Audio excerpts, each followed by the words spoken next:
Assalamualaikum, halo guys, jumpa lagi di Jolali Bahagia. Kenangan dan kesenangan masa muda jangan dilupa.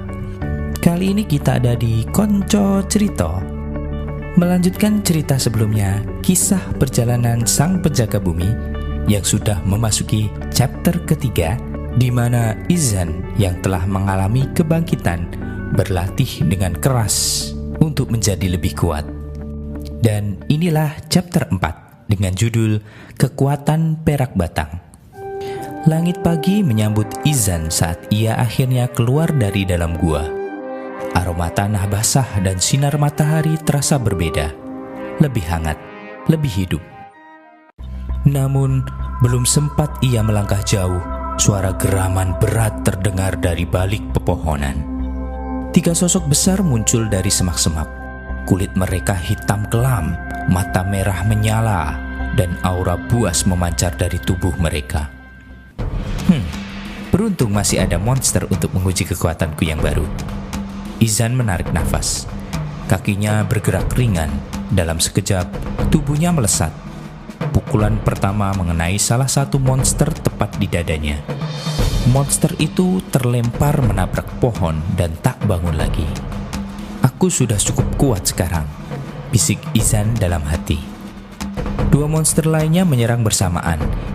Izan memejamkan mata sejenak, merasakan aliran mana dalam tubuhnya, dan kemudian, hush, satu tendangan memecah udara, menghantam rahang monster kedua. Yang terakhir sempat meluncurkan cakar ke arah Izan. Namun dalam satu putaran gesit, tubuh Izan menghilang dan muncul di belakangnya. Langkah bayangan, suara pelan terdengar. Lalu tubuh monster terakhir terhempas keras ke tanah. Dalam waktu singkat, 3 monster itu tumbang. Aku sudah jauh lebih kuat. Tak lama kemudian suara geraman muncul. Suara geraman yang sangat Izan ingat. Suara geraman monster yang 4 bulan lalu menyerangnya dan melukainya. Dari balik kabut, muncul monster dengan 2 kepala dan tubuh baja hitam dan langsung menyerang Izan. Langkah bayangan. Dengan langkah yang cepat, Izan menghindari serangan dari monster itu. Pukulan api. Dengan kobaran mana di tangannya membentuk sebuah kobaran api. Izan melancarkan pukulannya ke salah satu kepala monster itu dan langsung bergerak cepat melancarkan tendangan kuat ke kepala yang satunya. Dengan sekali pukulan dan tendangan itu, kepala monster itu langsung hancur seketika, dan Izan dengan mudah mengalahkan monster yang dulu melukainya itu.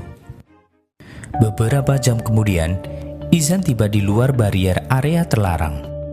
Ia berjalan pelan ke arah desa tempat tinggalnya. Dan di depan rumah kecil itu, ia melihat 2 sosok yang amat ia rindukan. Nenek, Maya, Nenek Wati yang sedang menyiram tanaman menjatuhkan embernya. Maya yang duduk di tangga rumah langsung berlari sambil menjerit. Kak Izan! Tangis pecah. Tubuh mereka bertiga saling berpelukan di bawah sinar matahari pagi. Izan tersenyum kecil. Hatinya hangat untuk pertama kalinya sejak lama. Maafkan aku lama tidak pulang. Yang penting kamu kembali nak, hidup dan sehat, kata Nenek Wati sambil menangis. Kabar kembalinya Izan menyebar dengan cepat seperti angin. Dalam sehari, hampir seluruh akademi melati membicarakannya. Seorang anak buangan yang dipercaya telah mati, kembali hidup-hidup dari area terlarang yang sangat berbahaya. Keesokan harinya, Izan dipanggil ke ruang utama Akademi Melati. Kepala Akademi, Guru Ayu, seorang wanita tegas berambut perak dengan sorot mata yang tajam, menatap Izan penuh curiga. Jelaskan, bagaimana kau bisa kembali dari area terlarang? Dan mengapa aura manamu sekarang terasa berbeda? Izan menunduk sejenak, lalu ia menjawab dengan tenang. Saya tidak tahu pasti guru, saat itu saya terluka parah, lalu pingsan. Ketika terbangun, saya sudah di luar gua. Tapi saya merasa ada yang berubah.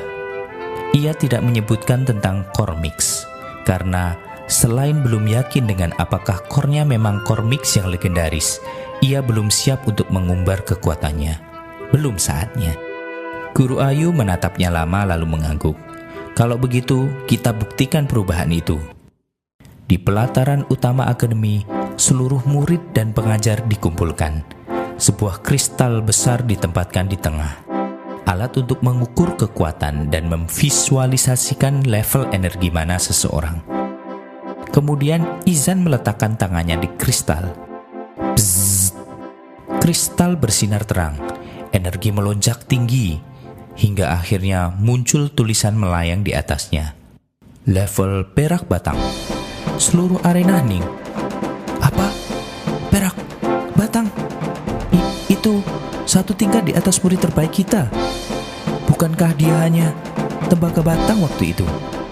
Mata semua orang terpaku, termasuk guru-guru yang selama ini menganggap Izan remeh. Hari-hari setelah pengujian itu berubah drastis. Rando yang saat ini menjadi murid terbaik di Akademi Melati tidak percaya bahwa Izan lebih kuat darinya. Bocah lemah yang dulu selalu dibuli seketika menjadi kuat. Terasa sangat tidak mungkin. Hei si kau rusak, ayo buktikan kekuatan barumu yang katanya sangat kuat itu. Kamu mencurangi hasil pengetesan level kekuatanmu kemarin kan? Ayo buktikan. Izan yang mendengar hal itu dengan tenang menjawab, kita tentukan saja di pertandingan yang akan dilakukan dalam waktu dekat.